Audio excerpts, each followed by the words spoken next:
Olá, como vai? Sou o pastor Celso Gioia e na continuidade dos estudos sobre o fim dos tempos, que a gente chama no seminário de escatologia, quero falar para você sobre o arrebatamento. O arrebatamento, a pedido do irmão Estevão, que perguntou sobre as três teses, grandes teses do arrebatamento, que é pré-tribulação, mid-tribulação e pós-tribulação, ou seja, o arrebatamento antes da tribulação, que é a tribulação, é aquele período de tempo de 7 anos, onde Deus estará trazendo juízo sobre a terra.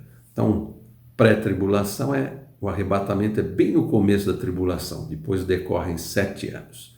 Mid-tribulacionista é o arrebatamento no meio da tribulação, que a Bíblia divide bem os dois períodos da tribulação.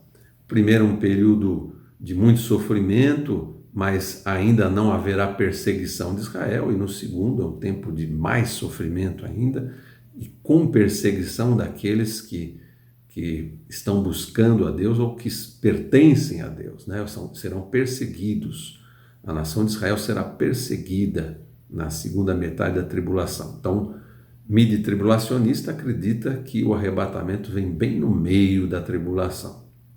E o pós-tribulacionista, aquele que acredita que o arrebatamento vem no final da tribulação. Vamos entender um pouquinho melhor essas teses a respeito do arrebatamento.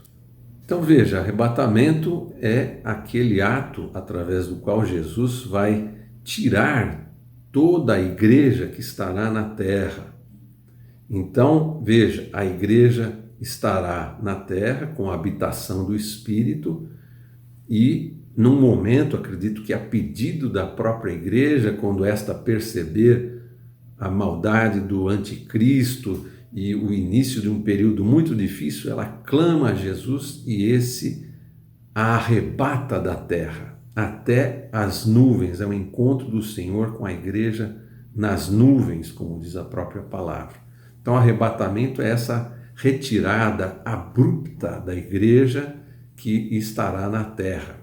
E isso fica muito claro em vários textos de Paulo, porque Paulo fala para a igreja, que vai ser arrebatada é a igreja, então é importante que Paulo trate esse assunto.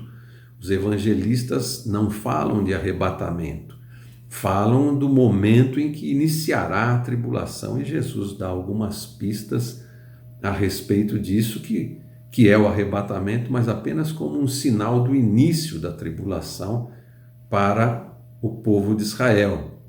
Eu, como um tribulacionista, ou melhor, como um dispensacionalista, como eu já te falei, eu creio que o arrebatamento será pré-tribulacionista. Mas eu vou dar os fundamentos aqui.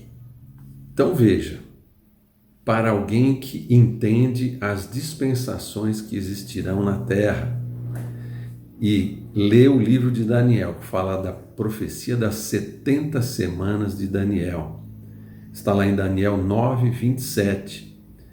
Então, o anjo Gabriel vem e fala para Daniel, traz uma revelação tremenda, porque Daniel pergunta a respeito do seu povo, que é o povo de Israel. Então, o anjo vem e fala com ele a respeito disso e diz o seguinte: 62 semanas estão determinadas, ou melhor, são 70 semanas. Começa com um período de 7 semanas, depois de 62 semanas, dá 69, fica faltando uma semana no final. Então essas 7 primeiras semanas, elas decorrem desde a ordem de restauração de Jerusalém até que isso se efetive. Então são 7 semanas de 7 anos. É assim que se interpreta, não são semanas literais, até porque em hebraico a palavra semana e a palavra 7 são idênticas. Então, são 49 anos, desde a ordem para restaurar Jerusalém até que ela efetivamente seja restaurada. Então, decorreram aí o primeiro período de 7 anos destinado ao povo de Israel. Depois, as outras 62 semanas, elas vão desde a restauração de Jerusalém até que seja morto o ungido. É Jesus, até a morte de Jesus. Calculando-se no calendário hebraico, existem 360 dias, são 12 meses de 30 dias. Então, é um calendário um pouco diferente. Calculado através dele, você vai perceber que bate a ordem para a restauração, ou melhor, a restauração de Jerusalém até a morte do ungido. Fica faltando uma semana. Por quê? Porque em 7 anos após a morte de Jesus, nada aconteceu. Então, a melhor interpretação que se faz é que existia um vale profético.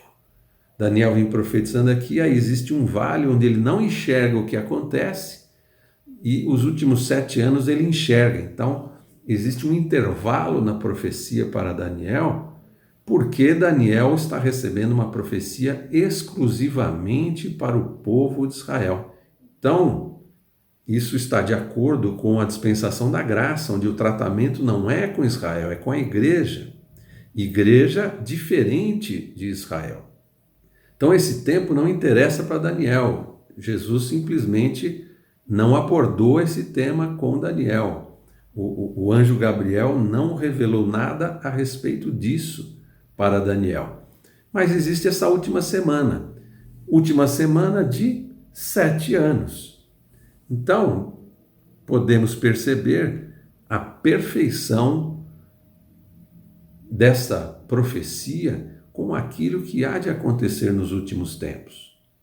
Nós sabemos pelo Novo Testamento que existe um período chamado de tribulação que vai durar 7 anos e a dispensação e a profecia de Daniel das 70 semanas encaixa esse período de 7 anos com perfeição na tribulação.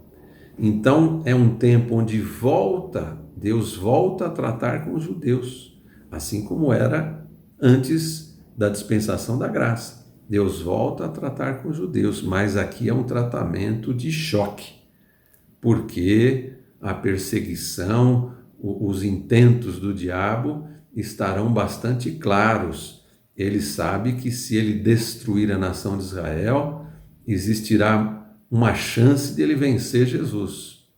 E ele então, usando dessa liberdade que lhe foi dada para vencer durante esses 7 anos, ele usa todos os expedientes para aniquilar a nação de Israel. Então veja, parece que é um período em que o tratamento é com Israel e não com a igreja. Então, as 70 semanas de Daniel, elas apontam para o pré-tribulacionismo. Outro indício de que o pré-tribulacionismo é a melhor interpretação da Bíblia. Está lá em Apocalipse 3:10.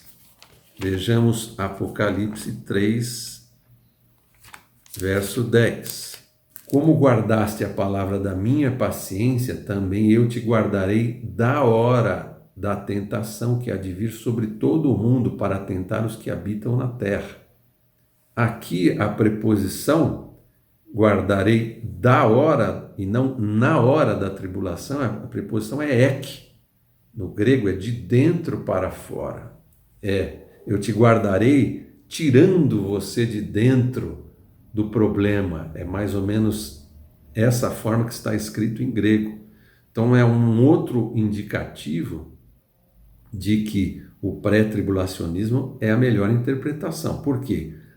O intuito de Jesus é guardar a sua igreja fora da tribulação. Até porque o próprio versículo diz, é um tempo de juízo sobre toda a população da terra.